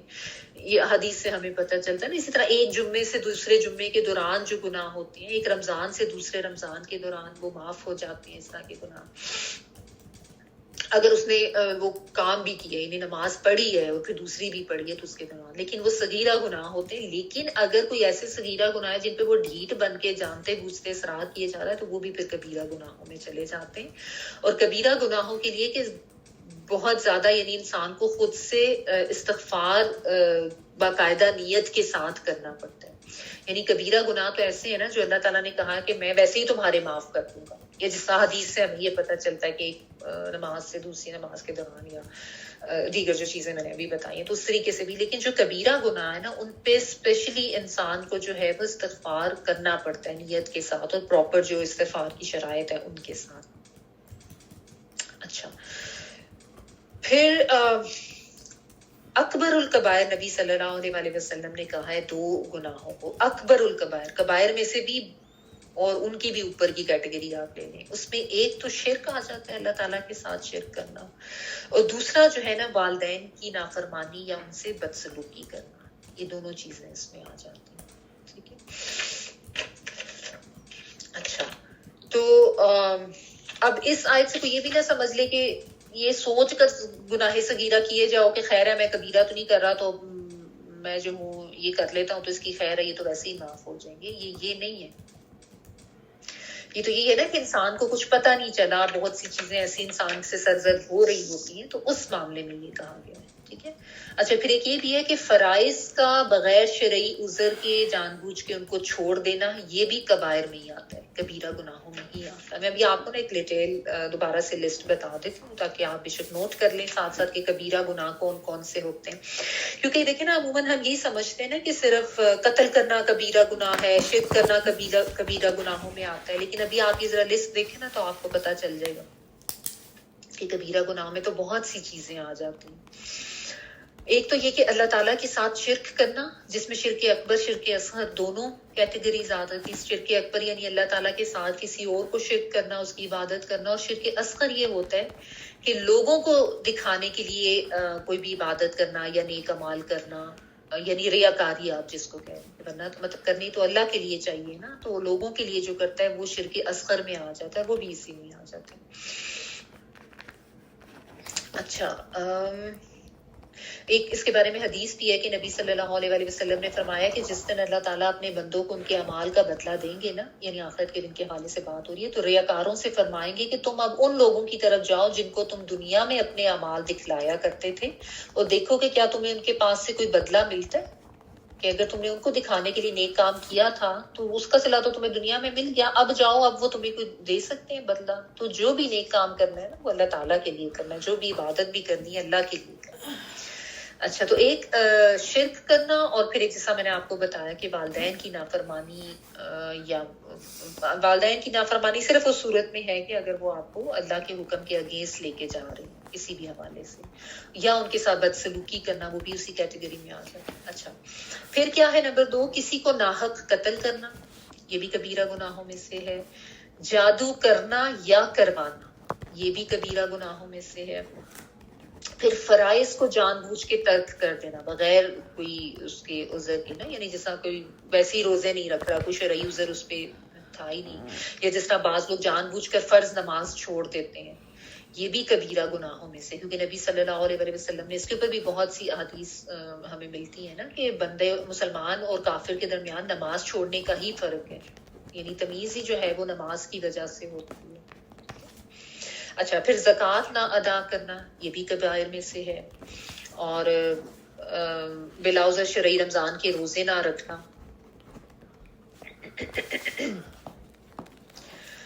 استطاعت کے باوجود حج نہ کرنا، ٹھیک ہے، یعنی انسان کی استطاعت ہے، افورڈ وہ کر سکتا ہے، لیکن بس وہ دھیان ہی نہیں دیتا اس کے اوپر کہ اس نے اس چیز کو اتنا غیر اہم سمجھا ہوا ہے، نام کو مسلمان ہے. پھر سود کھانا یا سودی کاروبار کرنا، نبی صلی اللہ علیہ وآلہ وسلم نے فرمایا، صحیح بخاری میں آتا ہے، 4 قسم کے بد نصیب لوگ جنت میں داخل نہ ہو سکیں گے: شراب پینے والا، سود کھانے والا، یتیم کا مال کھانے والا، ناحق یتیم کا مال ناحق کھانے والا، اور والدین کا نافرمان۔ 4 قسم کے لوگ جنت میں داخل نہیں ہوں گے: شراب پینے والا، سود کھانے والا، یتیم کا مال ناحق کھانے والا، اور والدین کا نافرمان۔ پھر اس کے علاوہ زنا کرنا بھی، جیسا میں نے آپ کو بتایا، اس پہ بھی حد جاری ہوتی ہے، تو وہ بھی اسی میں آ جاتا ہے۔ شادی شدہ کے لیے رجم کی ہے، اور غیر شادی شدہ کے لیے 100 کوڑے اور جلاوت۔ پھر چوری کرنا، یہ بھی گناہ کبیرہ میں سے ہے، کیونکہ ظاہر ہاتھ کاٹنے کی اس کے اوپر وعید ہے، لیکن اس میں ظاہر بہت سی کنڈیشنز دیکھی جاتی ہیں۔ اگر کسی نے بھوک کی وجہ سے کی ہے تو اس پہ پھر وہ حد جاری نہیں ہوتی، اس کی زیادہ ڈیٹیلز ہمارا۔ اچھا، رشتہ داروں سے قطع تعلقی کرنا، یہ بھی کبائر میں آتا ہے، اس کو بھی لوگ سمجھتے نہیں ہیں۔ پھر شراب پینا، ناپ تول میں کمی کرنا، اور چغل خوری کرنا، جھوٹ بولنا، اور غیبت کرنا، حسد کرنا، یہ ساری چیزیں ایسی ہیں نا جن کے بارے میں ہمیں پتہ چلتا ہے کہ ان کے ساتھ وعیدیں ہیں یا کوئی ان کے بارے میں کوئی حد جاری ہے، لیکن ہم لوگ یہ سمجھتے ہیں کہ شاید صرف قتل کرنا ہی بہت بڑا گناہ ہے یا شرک کرنا ہی گناہ ہے۔ غور کریں کہ جھوٹ بولنا بھی کبائر میں آ جاتا ہے، ناپ تول میں کمی کرنا بھی اسی میں آ جائے، یہ جادو کرنا کرانا یا کسی صغیرہ گناہ پر اصرار کرنا بھی جو ہے وہ اس کو کبیرہ بنا دیتے ہیں، ٹھیک ہے؟ تو یہ چیز بھی سمجھنے کی ہے۔ تو اللہ تعالیٰ نے کہا کہ اگر تم کبائر سے بچو گے تو میں تم سے صغائر جو ہیں، صغیرہ گناہ، وہ ویسے ہی تمہارے معاف کر دوں گا، میں تمہیں جنت میں بھی داخل کر دوں گا۔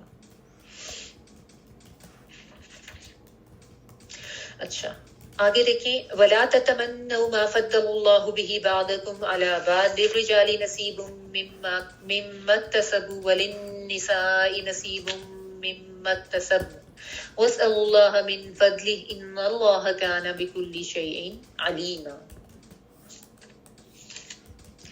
اور اس چیز کی آرزو نہ کرو جس کے باعث اللہ نے تم میں سے بعض کو بعض پر فضیلت دی ہے، مردوں کا اس میں حصہ ہے جو انہوں نے کمایا، اور عورتوں کا اس میں جو انہوں نے کمایا۔ اللہ تعالیٰ سے اس کا فضل مانگو، یقیناً اللہ تعالیٰ ہر چیز کا جاننے والا ہے۔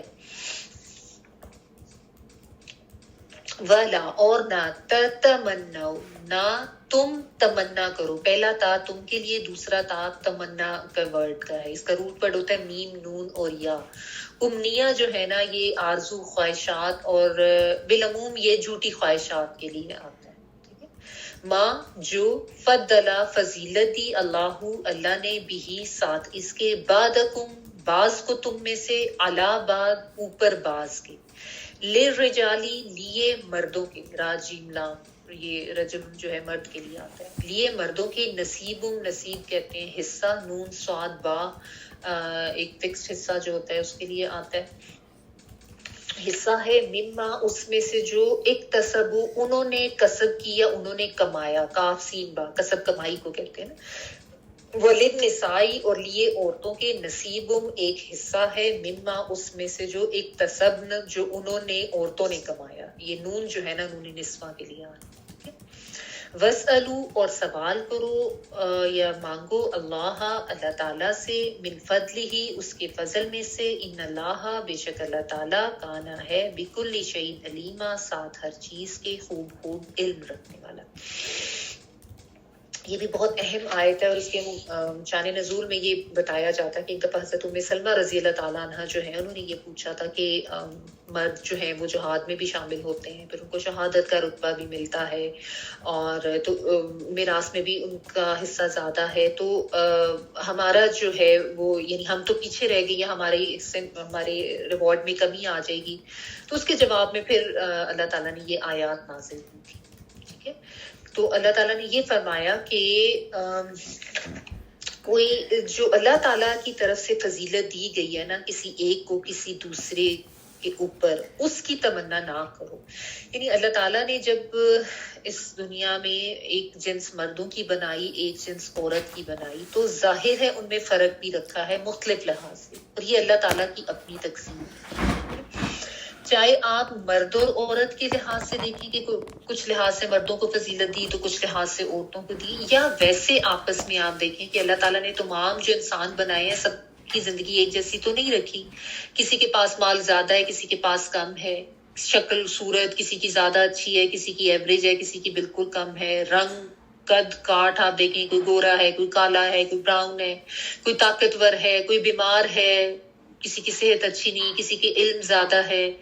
تو یہ اس طرح کی بہت سے ہمیں جو ہے وہ فرق نظر آتا ہے, لیکن یہ اللہ تعالیٰ نے اپنی علم اور حکمت کے تحت تقسیم کیا ہے نا, تو اس کے اوپر کسی کو اعتراض بھی نہیں کرنا چاہیے, اور نہ یہ کرنا چاہیے کہ ہائے اس کو کیوں مل گیا, مجھے بھی بس یہی چاہیے. یعنی عموماً یہ ہوتا ہے نا کہ لوگ اس طرف دھیان نہیں دیتے جو چیز اللہ تعالیٰ نے ان کو دی ہوتی ہے, جو اللہ کا فضل ان کے پاس ہوتا ہے, اور ان کو نظر صرف وہی آ رہا ہوتا ہے کہ دوسرے کو یہ کیوں مل گیا, مجھے کیوں نہیں ملا, مجھے بھی یہی چاہیے. یعنی ایک وہ حسد کے جذبے کے ساتھ جو انسان اس میں خواہش کرتا ہے نا, اس چیز سے منع کیا جا رہا ہے کہ بے چین رہنا کہ مجھے بھی یہی مل جائے اور اس کو کیوں مل گیا. یہ چیز غلط ہے. دیکھیں اس میں یہی سمجھنا چاہیے نا کہ یہ دنیا تو امتحان گاہ ہے, اور جو اللہ تعالیٰ نے تقسیم یہ کی ہے نا, کسی کو کچھ دیا, کسی کو کم دیا, یہ اس دنیا کا نظام چلانے کے لیے ضروری تھا. مطلب ایسے نہیں ہو سکتا کہ سب کو سب کچھ ایک جیسا برابر مل جاتا. ٹھیک ہے, تو اس میں بس انسان یہ یاد رکھے کہ یہ دنیا جو ہے یہ امتحان کی جگہ ہے, اور اس میں کچھ بھی ہمیشہ باقی رہنے والا تو ہے ہی نہیں, فانی ہے نا دنیا. تو اللہ تعالیٰ کبھی لے کے آزماتے ہیں تو کبھی دے کر بھی آزماتے ہیں. یعنی مال کی کثرت بھی جو ہے نا وہ بھی آزمائش ہوتی ہے, لوگ اس کو نہیں سمجھتے. یہ اس کو زیادہ ملا تو یہ تکبر تو نہیں کرتا, یہ اللہ اپنے رب کو بھول تو نہیں جاتا, یہ اس کا شکر ادا کرتا ہے یا نہیں کرتا, یہ لوگوں کا حق اس میں سے نکالتا ہے یا نہیں نکالتا. تو اگر کوئی چیز کسی کو کم ملی ہے تو وہ اس پہ حسد نہ کرے یا وہ اس پہ کڑتا نہ رہے, کیونکہ ایسا کرنا جو ہے وہ اللہ کی تقسیم پہ اعتراض کرنے کی برابر ہے نا. تو یہی تو بات ہے کہ جس کو کم ملا ہے وہ صبر کرتا ہے یا نہیں کرتا, وہ اسی میں خوش رہتا ہے یا نہیں کرتا یا نہیں رہتا, یا وہ غیر اللہ کی طرف تو نہیں چلا جاتا. جس طرح ہمارے یہاں بہت غلط قسم کے کانسیپٹ آ جاتے ہیں, اولاد نہیں ہے تو فلاں کو کیوں دے دی, مجھے کیوں نہیں ملی, اس کے ساتھ یہ رشتہ ہے, میرے ساتھ یہ والا کمی ہے, کسی کی جاب نہیں ہے, کسی کو مال زیادہ مل گیا. تو اس طریقے سے لوگ ایک دوسرے سے وہ آ جاتے ہیں نا کہ مجھے, یا کسی کے گھر گاڑی دیکھی, مجھے بھی ویسا ہی گھر ویسی گاڑی لینی ہے, ویسے کپڑے چاہیے. تو یہ والی جو نفسیات ہے نا, اس سے منع کیا جا رہا ہے کہ انسان کے پاس جو خود ہوتا ہے, جو اللہ کا فضل اس کے اوپر ہوتا ہے, اس کو نظر انداز کر دیتا ہے, اور بس وہی دیکھا جاتا ہے جو دوسرے کے پاس ہوتا ہے. تو یہی سے تو ساری خرابی کا آغاز ہوتا ہے. پھر انسان ناجائز طریقوں کی طرف جاتا ہے اور ناجائز طریقے سے ان چیزوں کو حاصل کرنے کی کوشش کرتا ہے. یہ پھر گناہ کبیرہ میں چلا جاتا ہے. نہیں, ساری جو امنیات یعنی جو غلط جو خواہش ہے وہ انسان کو پھر غلط طریقے کی طرف لے کے جاتی ہے. تو یہ چیز اللہ تعالیٰ نے بتائی کہ اب دیکھیں یہ جو ناجائز طریقے یعنی جادو وغیرہ بھی کیوں کیا کرایا جاتا ہے میاں بیوی کے درمیان پھوٹ دلوانے کے لیے, یہ کیوں آپس میں خوش رہ رہے ہیں, ان کو کیوں آپس میں اچھا ایک ان کا ریلیشن شپ ہے, ٹھیک ہے, یا یہ کہ اس کو کیوں اچھی وہ بیوی مل گئی, اب اس کے لیے پھر حسد کہ فلاں سے بھی چھن جائے, یا ان کے آپس میں جو ہے وہ تعلقات خراب ہو جائیں. ٹھیک ہے نا. تو آپ دیکھیں یہ آیت کبائر کے ذکر کی بات آ رہی ہے نا, اور خواہشات کی پیروی کا بھی ذکر ابھی ہم نے پڑھا. تو یہ جو گناہ ہوتے ہیں ان کے پیچھے محرکات, یہ خواہشات اور یہ جھوٹی تمنائیں یہی ہوتی ہیں نا. اور پھر انسان کیا کرتا ہے, ان کے پیچھے پریشان رہتا ہے. ویسے کسی چیز کی خواہش کرنا اس سے منع نہیں کیا گیا, آپ اللہ سے مانگے, وہ تو اللہ تعالیٰ نے خود ہی آگے کہہ دیا بس اللہ من فضلہ. ٹھیک ہے, یہ تو دعا مانگنے کی تلقین ہے کہ اس کا فضل مانگو, لیکن یہ نہیں ہے کہ کسی کی چیز دے کے اس سے جلنے لگ جو کہو کہ بس مجھے یہی چاہیے یہی چاہیے. ٹھیک ہے, ایسا نہیں ہونا چاہیے. اور اس میں پھر ایک اور چیز اللہ تعالیٰ نے کہ مردوں نے جو کمایا وہ ان کے لیے, اور عورتوں نے جو کمایا ان کے لیے. یہ اس لیے کہا گیا کہ عموماً آپ دیکھیں یہ بھی تو عورتوں کو ایک وہ جو کانسیپٹ ہو جاتا ہے نا کہ ہائی کاش میں مرد ہوتی. مردوں کے لیے تو بڑی آسانی ہے اور ان کے لیے تو بڑے فائدے ہیں. تو ایسا نہیں ہے. اللہ تعالیٰ یہاں پہ یہ سمجھا رہے ہیں کہ اللہ تعالیٰ کے ہاں جو فضیلت ہے نا وہ جنس کے اعتبار پہ تو ہے ہی نہیں, جنس کے لحاظ سے تو ہے ہی نہیں. وہ تو انسان کے اپنے اپنے اعمال کی وجہ سے اعمال میں آگے جانے کی کوشش کرو. جو جتنا زیادہ نیک اعمال کرے گا, جتنا زیادہ تقویٰ اختیار کرے گا, اس کا اتنا ہی رتبہ اور بلند ہوگا. تو ایسا نہیں ہے کہ اللہ تعالیٰ نے جنس علیحدہ علیحدہ بنائی ہے تو اس کے اعتبار سے ان کو فضیلت دے دی ہے. اللہ کے ہاں اجر کے لحاظ سے یعنی فضیلت جو ہے وہ اعمال کی بنا پر. یہ تو اللہ تعالیٰ نے دنیا میں ظاہر ہے دنیا کا نظام چلانے کے لیے مردوں کو قوام بنایا. عورتیں اس پہ بھی اعتراض کرتی ہیں کہ ان کو ہمارا حاکم بنا دیا ہے, یہ کیا بات ہوئی. حالانکہ دیکھا جائے وہ حاکم نہیں, ان کو تو اللہ تعالیٰ نے ایک طرح کا خادم بنایا ہے کہ جاؤ جا کے بیوی اور بچوں کے لیے کما کے لاؤ.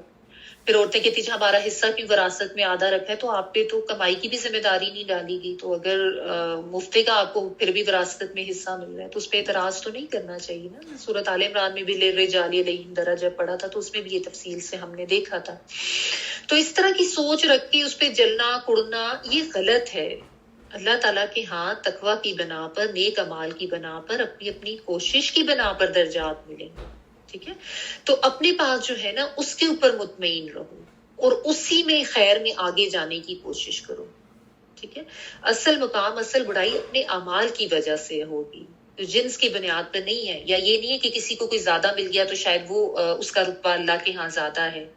اور آپ دیکھیں جو حسد کرنے والے ہیں ان کو کبھی بھی چین نہیں آتا, پریشان ہی رہتے ہیں, دوسروں کی نعمتیں دیکھ کے بس اس پہ سڑتے کڑتے رہتے ہیں. تو جب بھی کسی کی کوئی نعمت دیکھے نا تو ماشاء اللہ کہیں, بارک اللہ فی کی یا فی کا اس طرح سے کہیں. تو اللہ کے فیصلوں پہ اعتراض نہیں کرنا, یہ چیز یاد رکھیں. یہ چیز انسان کو جو ہے نا بہت غلط طرف لے جاتی ہے. تو اللہ سے مانگو, اللہ سے اس کا فضل عظیم مانگو, یہ سکھایا جا رہا ہے یہاں پہ. دعا کرو اپنے لیے اگر کوئی چیز چاہیے تو. ہوس نہیں ہونی چاہیے, حسد نہیں ہونا چاہیے, لالچ نہیں ہونی چاہیے. یہ نہیں کہ اس کو کیوں مل گیا مجھے کیوں نہیں ملا, اس چیز سے روکا جا رہا ہے. تو دعا مانگے, اللہ سے اس کا فضل مانگے, لیکن ظاہر جائز چیزوں کے مانگے. اور پھر قبولیت کا جو مطلب اوقات ہیں اس میں مانگے, سجدے میں جائیں اس وقت مانگے, بارش کے وقت مانگے, سفر میں مانگے, خانہ کعبہ کو دیکھ کے جس طرح کہا جاتا ہے کہ اس طرح. تو یہ جو اللہ تعالیٰ نے یا نبی صلی اللہ علیہ وسلم نے جو دعا کے مواقع قبولیت کے بتائے ہیں یا دعا کے جو آداب ہمیں بتائے ہیں اس طریقے سے مانگے تو یہ ٹھیک ہے, یہ جائز ہے. اور پھر آگے اللہ تعالیٰ نے یہ بھی بتا دیا ان اللہ کان بکل شیء علیم, کس کو کتنا ملنا چاہیے کتنا نہیں ملنا چاہیے یہ سب اللہ تعالیٰ جانتے ہیں. ٹھیک ہے, اور اللہ تعالیٰ پھر علیم حکیمہ میں یہ بھی عادت ہے کہ دلوں کی حال بھی جانتے ہیں. تمہارے اندر کیا چل رہا ہے, حسد ہے, بغض ہے, انا ہے, خواہشات کیا ہے, سب جانتے ہیں. تو اللہ تعالیٰ کی تقسیم ہے, اس کے اوپر اعتراض نہ کرو, وہ اس نے اپنی علم و حکمت کے تحت کی. ٹھیک ہے, اور یہ تقسیم بھی ظاہر ہے ضروری تھی دنیا کا نظام چلانے کے لیے. تو اللہ تعالیٰ جو ہے وہ ان کے ہاں جو درجات ہیں وہ اس طریقے سے نہیں ہے کہ کسی کو مال زیادہ ملا ہے تو اس کا درجہ بھی زیادہ ہو گیا, یا کوئی مرد ہے تو اس کا درجہ بھی زیادہ ہو گیا. وہ تو اللہ تعالیٰ کے ہاتھ درجات اپنے اعمال کی بنا پہ. اور عورتوں کو بھی اللہ تعالیٰ نے بہت لحاظ سے فضیلت دی ہے. ٹھیک ہے, تو جو اگر کچھ نہیں ملا تو اس پہ صبر کرو, اور اگر کچھ چاہیے تو اس کے لیے اللہ سے دعا ضرور کرو, لیکن جو ہے اس پر شکر کرو, دوسروں سے حسد نہیں کرو, نیک اعمال میں آگے جانے کی کوشش کرو, اللہ سے اس کے فضل مانگو. ٹھیک ہے, یہ ہے اسباق اس آیت کے حوالے سے. چلیں بس اتنا ہی رکھتے ہیں, ٹائم آپ کا ہو گیا, ہم تلاوت سن لیتے ہیں. جی.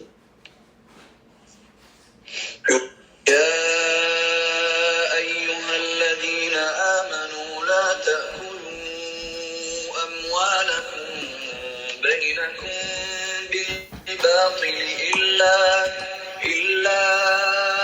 أن تكون ولا تقتلوا أنفسكم إن الله كان بكم رحيما ومن يفعل ذلك عدوانا وظلما فسوف نصليه نارا وكان ذلك على الله يسيرا إن تجتنبوا كبائر ما تنهون عنه نكفر عنكم سيئاتكم وندخلكم مدخلا كريما ولا تتمنوا ما فضل الله به بعضكم على بعض للرجال نصيب مما اكتسبوا وللنساء نصيب مما اكتسبوا واسألوا الله من فضله إن الله كان بكل شيء عليما.